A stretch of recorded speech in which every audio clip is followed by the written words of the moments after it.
So with a show of hands, how many of you guys have ever purchased a greeting card before? Whether it's a birthday, Thanksgiving, pretty much everyone has spent time at Hallmark. I know that when I go to Hallmark, there's been a lot of times that I've stood there trying to find the perfect card for a certain situation, and I just can't find it. So about 2 years ago, I decided to start making my own greeting cards. I think that they're more fun, more personable, you can choose your own sentiment, your own coloring scheme, and people just appreciate the time that you put towards making their own cards for them. About a year ago, I became a Stampin' Up! Demonstrator, which means that now I don't really just make my own cards, but now I can help teach other people, and also just show them the kind of tools and techniques that they need to make their own cards at home. Now, all the guys are kind of rolling their eyes, thinking they never make their own cards. And let me tell you, girls would really appreciate, whether it's your mom, your sister, your girlfriend, your fiance, they would really love to get their own homemade cards, especially at Valentine's Day. So you should listen. So I'm going to walk you through a couple tools that you should use. I'm going to show you what techniques, and then we're actually going to quickly put together our own card. So for the tools, there's a lot of different options. I kind of just brought some of the basics. You obviously have a lot of the different kinds of paper, different patterns and colors. The main thing is your rubber stamps. These are wooden rubber stamps. This is my frog set, and you'll see the stamps on the back.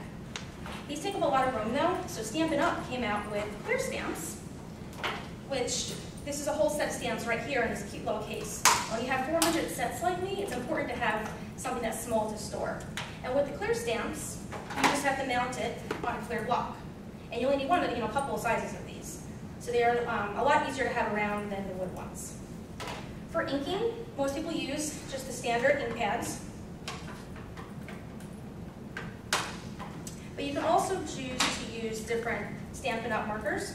So you can actually color directly on the back of a rubber stamp, which is nice if you want to have a couple different colors mixed into the one stamp. And then you also have different adhesives. You got glue tapes, glue dots, glue sticks.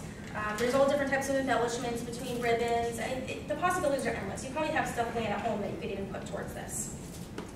Another important thing to do is have a machine similar to this. They make a lot of different brands. This is called the Cuddle Bug. And in a minute, you're going to see something that this machine does, which is called embossing. And it raises a texture onto the piece of paper. Okay, so now I'm going to quickly show you a technique. So it's important to have all the tools, but you need to know how to use them. So I've already went ahead and stamped this cute little butterfly. And what Stampin' Up! Does is they create these paper punches that coordinate. So what you do is, I call this stamp and punch, because you always want to stamp first. Then you line up your butterfly. And then you have a little butterfly to put on your card. And this is foolproof. I mean, I'm not very artsy, and you can still do this stuff. One of the more modern things that you can do to personalize your card is to use a Stampin' Up! Tag. So once you've created your card, and you can put this in other crafts too, you peel off a sticker, you scan this little box with your smartphone with a free app, and you can download a whole personal greeting or even sing a birthday song or a Christmas tune. When the recipient gets it, they just download the free app and listen to your message. So go ahead and take everything out of your cellophane bags right now. And I'm going to go ahead and walk you guys through how to put together this Thanksgiving card right here. I did include a photocopy of what the card looks like in case you can't see this one up here.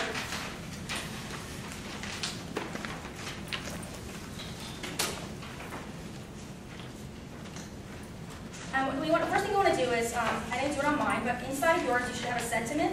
I already stamped the sentiment. So you want to make sure you have the front of your card facing you, and we're going to be making the card this direction so it opens up. Okay? So take your big brown piece. Right now there's nothing on it. And you want to go ahead and take your glue stick, and you just want to go ahead and rub the glue stick. You can apply liberally with it all over the back of it.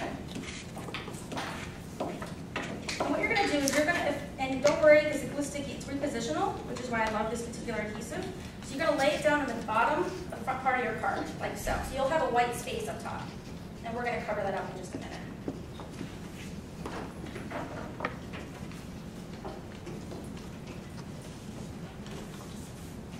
Okay, so now next I want you to do is I want you to take the yellow piece, and you're going to feel this. You can feel the texture on here. This is what this machine right here, the Cuddle Bug, does. It's called embossing. On the side that says glue, I wrote it on there for you. That's the side that I want you to actually go ahead and rub your glue stick on. Make sure you get it up in the corners and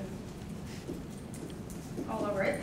And you're going to go ahead and put this on the front of your card, and you want the little frilly part to be at the bottom. And you want to leave a little bit of a brown one piece at the bottom, so that way it kind of shows through. And again, if you kind of mess it up a little bit, you can pick it up and remove it. Next, I want you to take the orange piece. I already went ahead and stamped it for you. So the back of the orange piece, you want to go ahead and put the glue stick on this piece.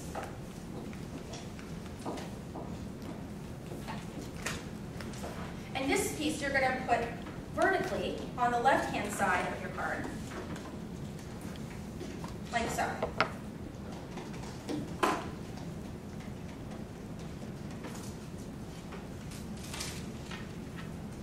The next piece we're going to work with is with an adhesive that's my personal favorite.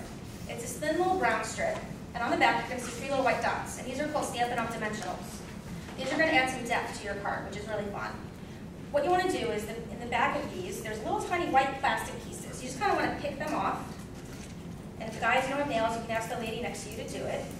And what that's going to do is that's going to expose the adhesive and get it ready to put on your card. So once you have all those peeled off, you want to go ahead and put that horizontally about half an inch from the bottom.